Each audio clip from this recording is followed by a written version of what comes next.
उदयपुर स्वच्छ भारत मिशन ग्रामीण राष्ट्रीय योजना स्वीकृति समिति के गैर सरकारी सदस्य तथा नगर परिषद डूंगरपुर के पूर्व सभापति के गुप्ता के सानिध्य में जिले के 2 विद्यालयों राजकीय उच्च माध्यमिक विद्यालय सुखेर तथा भोपाल नोबल उच्च माध्यमिक विद्यालय उदयपुर में स्वच्छता कार्यशाला आयोजित हुई।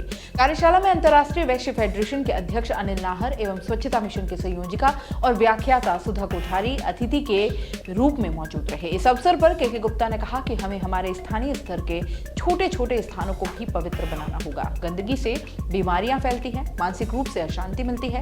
जो बीमारियां गंदगी से फैलती है उसमें मुख्य रूप से डेंगू, बुखार, उल्टी, टाइफाइड, मलेरिया जैसी गंभीर बीमारियों से बचने के लिए हमें स्वच्छता अपनानी होगी। हमारे देश जो विश्व गुरु बनने जा रहा है उसमें हमारा सभी का किसी न किसी रूप में सहयोग होना ही चाहिए। ये जो धरती है ये हमारी माँ है, इस माँ को गंदा करने का अधिकार किसी को नहीं है। अगर कोई इस धरती माँ पर कचरा डालकर उसे गंदा करता है, धरती माँ उसे कभी माफ नहीं करेगी।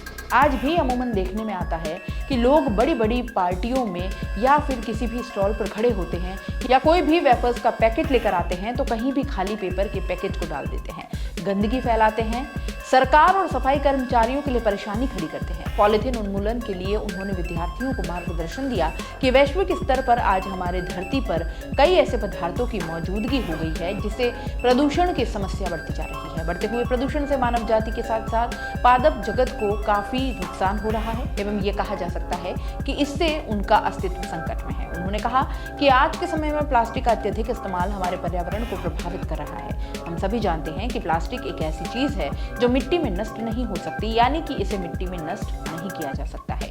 आज वैश्विक स्तर पर प्लास्टिक एक बड़ी समस्या के रूप में उभर रही है। इससे हम सोच सकते हैं कि आज के समय में प्लास्टिक की समस्या से जिन स्थितियों की उत्पत्ति हो रही है, आने वाले समय में हमें इससे और भी भयंकर समस्याओं का सामना करना पड़ सकता है। प्लास्टिक के दुष्प्रभावों की बात करें तो प्लास्टिक समस्या के अंतर्गत प्लास्टिक हमारे वातावरण को पूरी तरह से प्रदूषित करने को तुल गए हैं।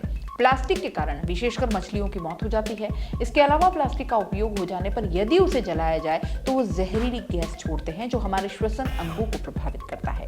इन्हीं कारणों से ये आवश्यक है कि प्लास्टिक मुक्त भारत का निर्माण हो एवं जीव जंतुओं के अस्तित्व को बचाया जा सके। कार्यशाला को संबोधित करते हुए श्री नाहर ने कहा कि स्वच्छता कोई काम नहीं है जो पैसे कमाने के लिए किया जाए, बल्कि ये एक अच्छी आदत है जिसे हमें अच्छे स्वास्थ्य और स्वस्थ जीवन के लिए अपनाना चाहिए। स्वच्छता पुण्य का काम है जिसे जीवन का स्तर बढ़ाने के लिए एक बड़ी जिम्मेदारी के रूप में हर व्यक्ति को इसका अनुसरण करना ही चाहिए। हमें अपनी व्यक्तिगत स्वच्छता, पालतू जानवरों की स्वच्छता, पर्यावरण की स्वच्छता, अपने आसपास की स्वच्छता और कार्यस्थल की स्वच्छता आदि करनी चाहिए।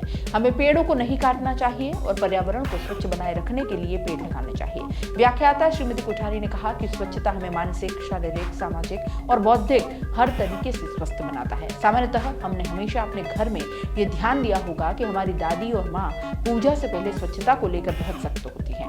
तब हमें यह व्यवहार कुछ अलग नहीं लगता क्योंकि वो बस साफ सफाई को हमारी आदत बनाना चाहती हैं, लेकिन वो गलत तरीका अपनाती हैं क्योंकि वो स्वच्छता के उद्देश्य और फायदे को नहीं बताती हैं। इसी वजह से हमें स्वच्छता का अनुसरण करने में समस्या आती है। हर अभिभावक को तार्किक रूप से स्वच्छता के उद्देश्य, फायदे और जरूरत आदि के बारे में बच्चों से बात करनी चाहिए। उन्हें जरूर बताना चाहिए कि स्वच्छता हमारे जीवन में खाने और पानी की तरह पहली प्राथमिकता है।